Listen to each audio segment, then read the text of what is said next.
그럼 대표님 저희가 그 시즌 1과 구분되는 시즌 2를 약간 도식으로 보기는 했지만 거기 관련해서 그 계획을 조금 더 구체적으로 설명해 주시면 어떨까요? 지금 우리 사회가 만만치 않잖아요.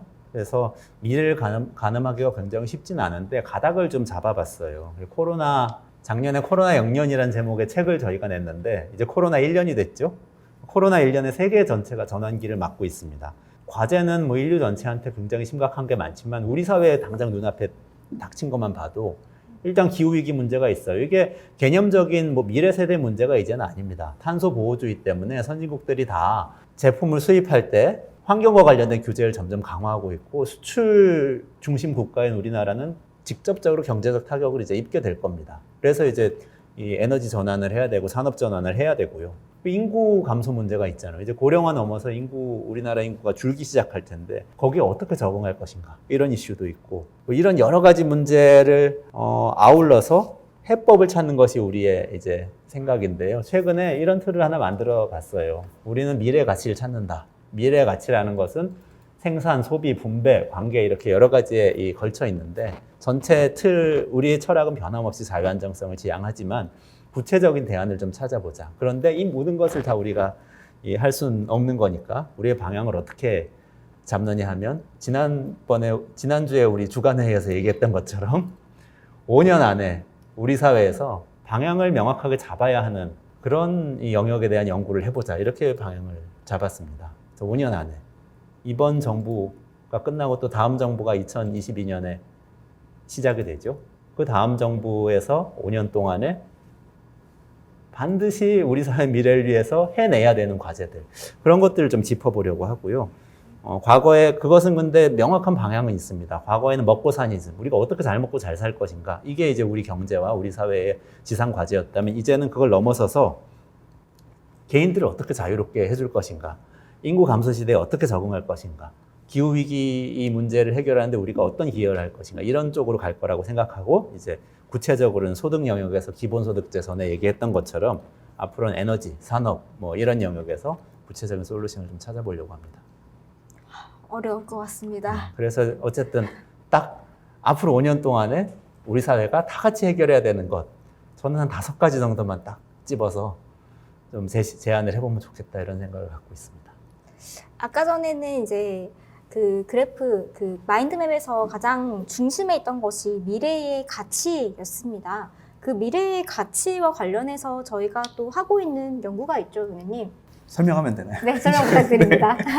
네, 아까 앞에서 원장님 설명해 주셨는데 이제 말씀하신 것처럼 저희가 이제 앞으로 이제 연구할 때 이제 자유안정성이 이제 이렇게 바닥이 되는 이제 이념이라면 이제 예전에 그 이전 사회에서는 이제 먹고살니즘이 이런 바닥이었고 이제 그거를 이제 뭐 인구가 폭발하고 이제 먹고 살 게 없으니까 그거를 이제 방향을 제시해 줘야 된다고 생각한 게 이제 GDP였습니다. GDP를 이제 끌어올리고 경제가 성장하면 이제 우리 사회가 이제 다 같이 이제 나아질 수 있다라고 생각을 했었는데 말씀하신 대로 이제 저희가 이미 상황이 많이 바뀌었죠. 현재 그리고 이제 미래에는 이제 뭐 기후 변화도 되게 중요하고 뭐 인구도 이제 뭐 감소하고 이런 상황들이 있고 이제 저희 뭐 기술이 이제 엄청 발전해서 이제 인간이 이제 엄청 이제 육체 노동을 많이 하거나 뭐 지식 노동을 많이 하지 않아도 이제 재화는 이제 잘 생산되고 이런 상황들이 바뀌어 있어서 이제 뭐 오늘날 그리고 이제 미래에 이제 저희가 필요한 가치들은 이제 완전히 이제 바뀌었는데 여전히 지금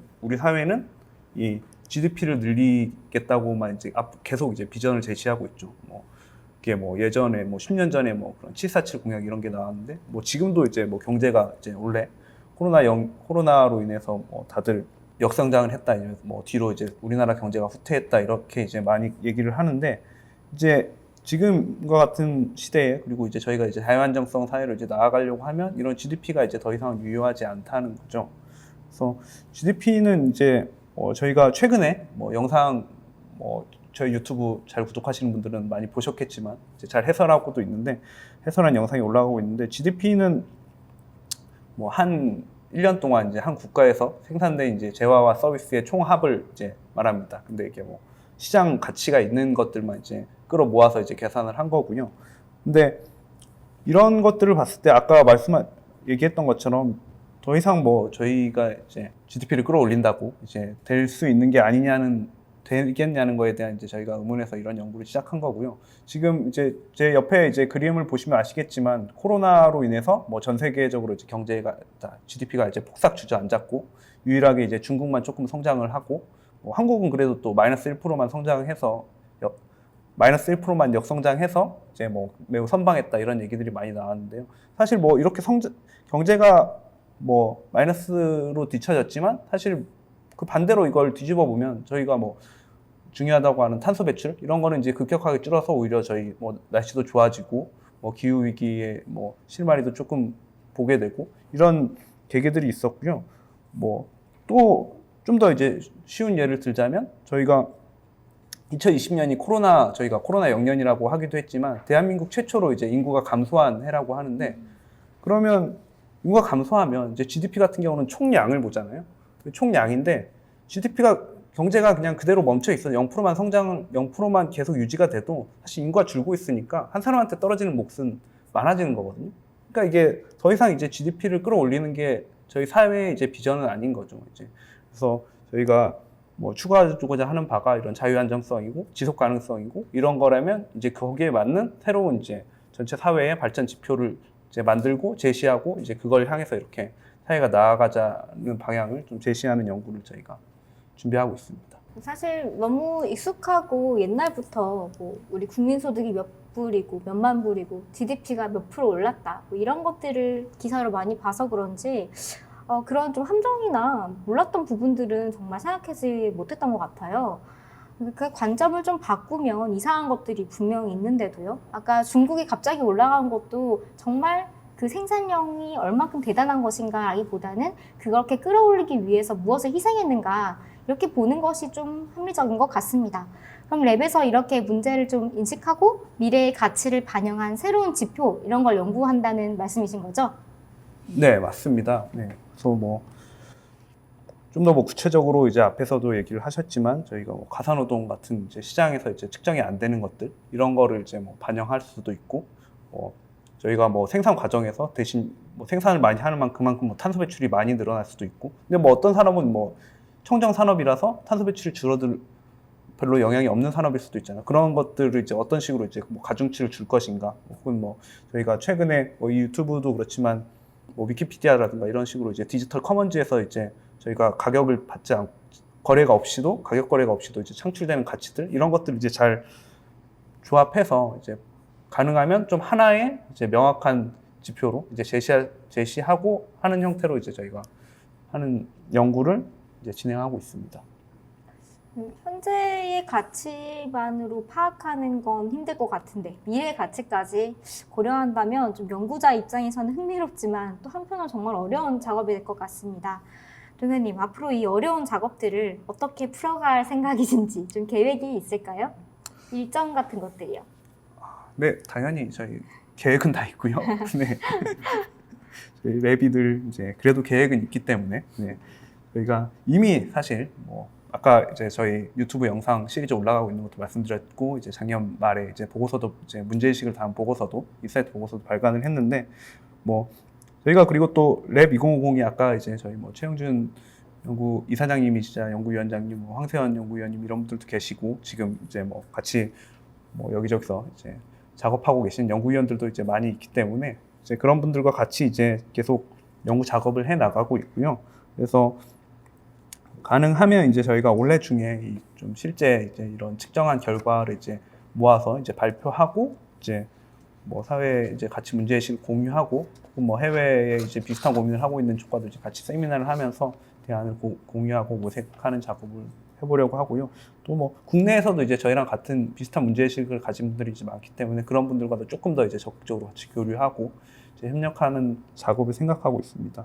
그리고 또 이런 게 또 좀 연구를 하다 보니까 근데 걸림돌은 꽤 있더라고요. 이게 뭐 해외에서 주로 이런 작업을 많이 해왔는데 이제 환경 이슈가 저희가 뭐 매우 중요하다고 하는데 이게 뭐 예를 들어서 주로 이런 지표들을 이제 뭐 미국이나 뭐 이런 이제 선진국들에서 많이 해왔지 않겠습니까? 근데 미국 같은 나라들은 이제 예를 들어서 중요한 게 폐기물 같은 이슈인데 폐기물 저희 지금 한국 사회에 환경에서 엄청 중요한 이슈지 않습니까? 근데 미국 같은 나라는 폐기물은 또 별로 중요한 이슈가 아니라서 거기 이제 땅이 넓고 이제 아직도 이제 버릴 곳이 많다 보니까 이제 이런 지표를 연구하는 데 있어서 폐기물 같은 거를 이제 잘 반영하지 않고 있는 측면도 있다. 그래서 저희가 이제 이렇게 한국적 맥락에 좀 맞으면서도 이제 국제사회와도 교류할 수 있는 방향을 이제 어떻게 개발해야 될지 이런 게 좀 쟁점이 될 것 같습니다. 네, 감사합니다. 여기서 저희가 사전에 받은 질문 하나 더 얘기해 볼게요. 지금 댓글창에서도 올라온 이야기이긴 한데요. 미래의 가치라고 하니까 사실 미래를 다양하게 상상하게 되잖아요. 멀지 않은 미래에 일어날 것 같은 일들에 대한 우려도 사실은 많습니다. 질문을 말씀드리면 이렇게 심각해진 양극화, 중산층과 서민의 분노는 커져가는데요. 이것이 인공지능 기술의 도입으로 더 심해질까요? 아니면 더 나은 해결 방법이 있을까요? 했습니다. 기술의 진보가 양극화를 완화시킬 수 있겠느냐? 뭐 이런 질문인 것 같습니다. 재현님, 여기에 대해서 혹시 생각을 여쭤봐도 될까요? 네, 드디어 제가 말을 하는군요. 저희 아들이 지금 댓글창에 엄마가 말을 안 한다고 들어가서 얘기를 해서 제가 굉장히 당황을 하고 있는데요. 이제 저희 아들은 댓글을 그만 남겼으면 하는 바람을 먼저 얘기를 하고요. 사실 이 질문이 굉장히 오랫동안 고민을 하게 됐어요. 그리고 굉장히 많은 과제를 안겨준 질문이라고 생각을 합니다. 그래서 제가 뭐 이거를 한마디로 여기서 답을 드리기는 어렵겠지만 정말 이 부분이야말로 랩 2050이 2050년을 준비할 때 정말 솔루션을 찾아내야 될 부분이라고 생각을 하고요. 사실 기술 자체는 굉장히 중립적인 부분이죠. 이것을 어떻게 활용하느냐 그 부분이 문제인데 여러 가지 뭐 통계나 지금 사회를 보시면 아시겠지만 양극화는 상당히 극단적으로 심해지고 있고 이 추세는 아마도 계속 진행될 수 있는 흐름이기 때문에 실제로 정말 중요한 거는 그래서 이제 정책이 더 중요한 것 같아요. 이게 어떤 그 개개인이나 비즈니스 차원에서 맡겨놓을 수 없는 정책이 정말 크게 역할을 해야 되는 부분이라고 보고 있고요. 그런 부분을 이제 저희가 어떤 방향을 제시할 것인가 그 솔루션을 얘기하는 부분이 저희한테 정말 저희가 책임감을 느끼고 열심히 해야겠다라고 생각을 하는 부분입니다. 사실 이런 어떤 기본소득 얘기나 로봇의 얘기나 이런 부분들이 다들 미래가 가져올 그런 부분들이 양극화를 심하게 할 가능성이 높다고 보고 있기 때문에 이런 이야기가 계속 나오고 있는 것 같고요. 뭐 인공지능이다, 로봇이다 이렇게 얘기를 했을 때 사실 제가 작년인가 재작년에 한 기사를 보고 굉장히 웃은 적이 있어요. 그게 뭐였냐면 로봇이 이제 사람을 어떻게 도와줄 것인가를 얘기하는데 돌봄을 하는 로봇이 나와서 아이를 대신 돌봐주고 엄마 아빠는 걱정 없이 나가서 일을 할 수 있게 이렇게 로봇이 아이들을 돌봐줄 것이다. 이런 로봇을 개발하겠다라고 어떤 분이 말씀을 하신 걸 보고 제가 웃었거든요. 왜냐면 로봇이 일을 하고 엄마 아빠가 집에서 아이를 마음 편히 돌볼 수 있게 해야지 로봇이 아이를 돌봐주니 마음 편히 나가서 사람은 일을 하라. 이게 맞는 건가? 라고 해서 굉장히 웃은 적이 있었는데요. 근데 또 요즘에 저출산 얘기가 나오고 통계를 보다 보니까 다시 좀 더 돌아가서 그 생각을 하게 되더라고요. 아이 돌봄까지는 뭐 아이가 지금 너무 안 나오고 있어서 아이 숫자가 줄어서 고민이지만 사실 더 큰 돌봄은 이제 고령층, 이 급격히 늘고 있는 고령층에 대한 돌봄인데 여러 가지 이제 돌봄 정책도 나오고 하는데 이게 사실 몇십 년만 지나면 돌봐줄 사람이 없어지고 이제 돌봄을 받아야만 하는 사람들이 훨씬 더 많아지는 시점에는 어떻게 해야 되나? 라는 생각을 하다 보니 인공지능, 로봇 이런 것들이 이제 정말 도움을 받아서 사람만으로는 다 할 수 없는 이런 부분들을 그런 가치를 굉장히 로봇이나 뭐 AI 이런 굉장히 비인간적이라고 느껴지지만 사실은 가장 인간적인 가치를 실현해 내는데 이런 기술들이 꼭 필요하겠다라는 생각을 하게 됐습니다. 그래서 다시 한번 이 기술이 정말 기술만 놓고 볼 것이 아니라 사람을 놓고 우리가 이제 도움을 받아야 하는 부분들 그것을 어떻게 조화롭게 만들고 사회에 가치가 있는 활동으로 만들지 그런 부분을 또 다시 한번 정책을 하는 연구하고 정책을 실현시키는 쪽에서는 정말 큰 고민을 해야 될 부분이라고 생각을 합니다. 그래서 질문에 대한 답을 드리고 싶었는데 사실은 저희한테 정말 큰 숙제를 주신 질문인 것 같아서 더 열심히 연구를 해봐야 될 것 같습니다. 제가 한 10년 조금 넘은 것 같아요. 그때 우리나라에서 가장 큰 자동차 회사, 제가 이름을 말할 수 없는 우리나라에서 가장 큰 자동차 회사가 있잖아요. 그 회사에 계신 분, 꽤 그 의사결정권이 있는 임원이셨어요. 그분하고 사적으로 이야기를 하다가 이런 얘기를 들었습니다. 그 당시에 이미 회사에서는 노동자들을 새로 직접 고용하는 거는 가급적이면 안 한다는 거예요. 그거는 그때는 뭐 여러 가지 뭐 노사관계도 복잡하고 여러 가지 이야기를 했습니다만 결론적으로는 이런 거였어요. 지금 일하시는 분들은 뭐 어떻게 막 무슨 기술적 변화가 온다고 해서 다 나가시라고 하고 이러긴 너무너무 힘들기 때문에 그냥 계속 일하시게 하는데 새로 받지 않으면 나중에 사람이 없어져도 사람이 필요 없어질 때에 대비할 수 있다는 그런 얘기였어요, 결과적으로. 근데 지금 보니까 지금 그렇게 변하고 있는 것 같거든요. 지금 전기차로 다 전환한다고 그러잖아요. 그럼 기존의 공장에 있던 인력보다 훨씬 사람이 덜 필요한 공정으로 바뀌게 돼요. 전기차는 이 가솔린차하고는 완전히 공정이 다르기 때문에. 근데 지금 이미 다 고령화 되신 거예요. 많은 분들이 줄줄이 이제 은퇴를 하시는 연령이 되셨더라고요. 그 회사의 노동자분들은. 그런 걸 보니까 기술이라는 게 우리는 어느 날 갑자기 인공지능이 나타나서 다 사람들을 일자리에서 끌어내리고 그러면서 막 무슨 일이 벌어질 것처럼 그렇게 생각을 하는데 그게 아니고 이미 구조적으로 우리 삶을 규정하고 있는 거예요. 청년들이 이제는 블루컬러가 되어서 안정적으로 평생을 살겠다 이런 생각을 하지 않게 되는 거하고 이 문제하고 연결이 돼 있겠죠. 당연히 연결이 돼 있어요. 이런 생각을 하면 인공지능 같은 기술도 그런 방식으로 변화가 올 것 같아요. 근데 이제 사실은 랩 2050에서 인공지능 관련해서 연구를 했습니다. 그래서 사실은 지금 저 빅데이터 연구하시는 김경서 박사님이라는 선생님도 하고도 연구를 하고 원고까지 썼었고 지금 저희 연구위원으로 계신 인공지능 전문가 한 분 계세요. 이지양 선생님, 이지양 연구위원님이신데 상명대에서 이 교수로 계시는데요.